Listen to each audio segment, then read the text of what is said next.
আপনাকে কে গুনে? আপনি ডাক্তার, আমি তো কোনো রুগী দেখতে যাই না। তার প্রেশার এত, তার হার্টের সমস্যা হয়েছে, তার কোলেস্টেরলের সমস্যা হয়েছে, কিডনির সমস্যা, আমি তো বলি না কখনো। আপনি শরীয়ত জানেন না, মাতবরি করেন কেন? আপনি আগে জানেন জাকির নায়কের উপর, তারপরে মাতবরি করবেন। আপনি নারী কাটা সেলাই করতে জানেন না, আপনি একটা কসাই। মানুষের পকেট সাফ করার জন্য ডাকাতগুলো ডাক্তার হয়ে বসে আছে, 2-4 জন বাদ দিয়ে, অল্প কিছু সঙ্গে মানুষ বাদ দিয়ে সব ডাক্তার হলো কসাই। মাতবরি করেন আপনি। ইঞ্জিনিয়ার গুলো 2-4 জন বাদ দিয়ে সব ইঞ্জিনিয়ার হলো জানোয়ার। চিনেন না আমাকে? জানুয়ারি যদি না হবে, এক পদ্মা সেতু তৈরি করতে লাগতে হলো 20,000 কোটি টাকা, সেখানে খরচ করেছে 50,000 কোটি টাকা, এখনো কাজ শেষ হয়নি। ও জানোয়ার না হলে কেমনে করলে এটা? আমাকে শিখান। এরা হলো অভিশপ্ত। আল্লাহর নবী মুহাম্মদ সাল্লাল্লাহু আলাইহি ওয়াসাল্লাম বলেছেন, ইন্নাল্লাহা ইউবগিযু কুল্লা আলিমিন বিদ-দুনিয়া জাহিলিন বিল আখিরাহ। নিশ্চয় যারা দুনিয়া সম্পর্কে বেশি জানে, দিন সম্পর্কে জানে না, পরকাল সম্পর্কে জানে না, এ হলো অভিশপ্ত। আল্লাহ তার উপরে অভিশাপ নাজিল করেন, আল্লাহ তার উপরে লানত করেন, আল্লাহ তার উপরে গজব নাজিল করেন। তুমি মুততে জানো না এখন পর্যন্ত, আমি জানি না, পেশাব করে শিখেনি এখন পর্যন্ত। আর আলেমদেরকে গালি দেয়, আলেমদের কথাই ভুল ধরো তুমি। আমি তো আপনার কাছে ভুল ধরতে যাইনি, আমি কোনোদিন গেছি? আমি বিচার করতে গেছি কোনোদিন? আপনি তো বিচার আপনি করেন। আমরা যতটুকু জানি ততটুকু বলি, আপনি না জেনে মাতবরি করেন কেন? আমি যে কথাটা বলছিলাম, একজন মানুষ মায়ের সাথে জেনায় লিপ্ত, ইয়ান কেহর রজুল উম্মাহ। ইয়ান কেউ শব্দ কি জানেন? এর মধ্যে 2টা টেন্স আছে, এটা প্রেজেন্ট টেন্স, একটা ফিউচার টেন্স। আপনার জেনায় শিক্ষিত মানুষ থাকলে বুঝবেন, মাদ্রাসা যারা পড়ে তারা বুঝেই। ইয়ান কেহর রজুল মানে জেনা করছে তার মায়ের সাথে, মানে কি? যতদিন না ছাড়বে ততদিন মায়ের সাথে জেনা হবে। আপনি বুঝেন এটা? এর মধ্যে যে 2টা কি বলে যে কাল আছে, এটাকে আপনি বুঝেন? আমি আপনাকে ইংরেজি পড়াতে গেছি, আমাকে আপনি আরবি পড়াতে আসেন কেন? আপনি তো অজ্ঞ, আপনি জানেন না। আমার দুঃখের বিষয় হলো এটা। আমি কি বুঝাচ্ছি?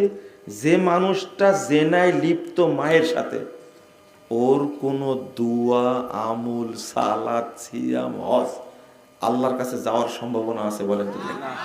আমার বুঝেটা, ও খাচ্ছে তো খাচ্ছে, আবার বলছে না এটা ইন্টারেস্ট না, তো এটা মুনাফা। হারামখোর, তোর মতো ইবলিস থাকতে এই দুনিয়াতে ইবলিস আসবে?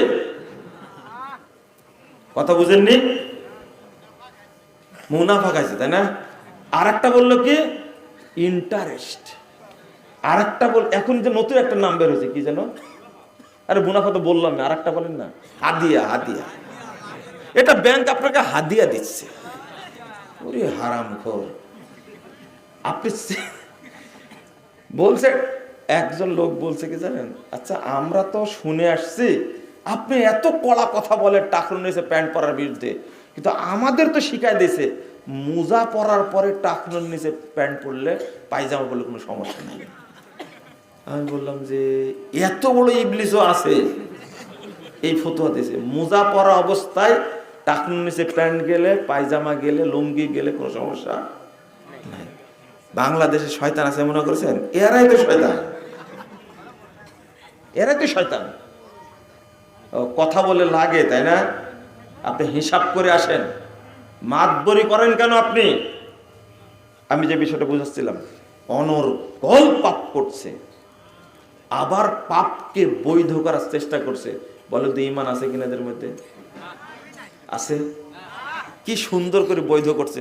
আরে হজে গেলেও কোনো সমস্যা নাই, এই টাকা দিয়ে হজে গেলেও টাকা জমা করছে, করতে করতে করতে 5 বছর পরে জমা করছে 2 লাখ, 5 বছর পরে হয়ে গেছে এটা 8 লাখ, এখন হজে যাচ্ছে। যাও, হজ কোনদিন বাংলাদেশ থেকে যাবে না মক্কা, তুমি এখানেই থাকবে। হারামখোর, কি বুদ্ধিটা শিখাই দিছে। ও কেউ বলবে এই কথা? এইভাবে বললে কেউ বলবে? আমি যেভাবে বলছি এভাবে কেউ বলবে? সমস্যা এই জায়গায়, আমারই সমস্যা। উল্টা বলি যে আপনি ঘর ভাড়া দিয়েছেন, দোকান ভাড়া দিয়ে 5টা দোকান ভাড়া দিয়েছেন, সিকিউরিটি নিয়েছে 3 লাখ করে। সেদিনে শুনলাম না, আমাকে বলেছে যে 50 লাখ টাকা দিছি সিকিউরিটি। কি হবে 50 লাখ টাকা? দোকান নিছি 50 লাখ টাকা সিকিউরিটি দিয়ে, এ টাকা কি হবে? যখন দোকান ছাড়মু, বগুড়া ভাষা তাই না, তখন কি ও আবার দিয়ে দিবে 50 লাখ টাকা। এই ভাড়ার পদ্ধতি হারাম। শুয়োরের রক্ত যেমন হারাম, তার চেয়ে বড় হারাম এটা। আবার ঠিক বলছেন? ঠিক আমি বললাম।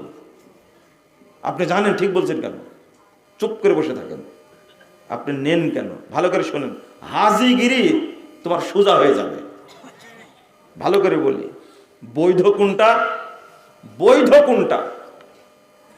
সেটা হলো 50 লাখ টাকা নেন আপনি। আপনার অনেক কাজ নেন, হয়তো দোকান 4-5টা হতে পারে, তাই না, 6-7টা হতে পারে, নেন। কিন্তু এই টাকাটা ভাড়ার সাথে কেটে যাবে আস্তে আস্তে। কথা বোঝা গেছে? কাটা শেষ, যখন টাকা শেষ হবে নতুন করে আপনি ভাড়া নিজে দিবেন। কিন্তু ওই 10 বছর পরে 50 লাখ টাকা ফেরত পাবেন এই আশায় রেখে দিয়েছেন। হারাম, হারাম, হারাম। লা ইয়াহিল্লু বাইউন ওয়া সালাফুন। কোনোদিন ব্যবসার বিক্রি দুটো কখনো একসঙ্গে হয় না। ফাইজলামি একটা। হাদিস কোথায় যাবে তাহলে? আপনি উল্টা দিয়েছেন। আগে ছিল লিজ নেওয়া, বন্ধ করে দিয়েছেন এখন। বলেন তো কোনো হুজুরকে বলুক, শক্ত করে বলুক তো দেখি, বাংলাদেশের মানুষ হারাম খেতে খেতে ওর পুরো মানে এই ভিতরটাই হারামের ইবলিশ শয়তানের কারখানা হয়ে গেছে।